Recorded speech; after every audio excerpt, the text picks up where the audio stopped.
CM Revanth రెడ్డికి తెలియవలసింది ఏమనగా, మన తెలంగాణ అప్పులు కోసం టెన్షన్ పడవలసిన అవసరం లేదు.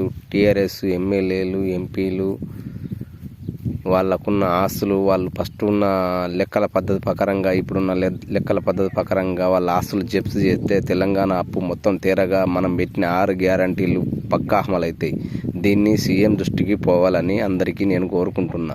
వాళ్ళని ఏం లేదు, ప్రతి ఒక్కరి ఆస్తి అప్పుడు ఎంత ఉండే, ఎలక్షన్లో నిలవడం ముందు, తెలంగాణ రాకముందు ఇప్పుడు ఎంత ఉన్నది అని మొత్తం జప్తు చేసి వాళ్ళను ఆస్తులు మొత్తం వాళ్ళను బయట పెట్టించి అవి గవర్నమెంట్కు అందజేస్తే మన తెలంగాణ అప్పు జుట్టుకు 2 లక్షల రూపాయలు ఉన్నాయని మన అందరికీ తెలుసు. ఆ 2 లక్షలు కాదు, మనిషికి 2 లక్షలు మళ్ళీ నిల్వ ఉంటాయి అప్పు తీరంగా.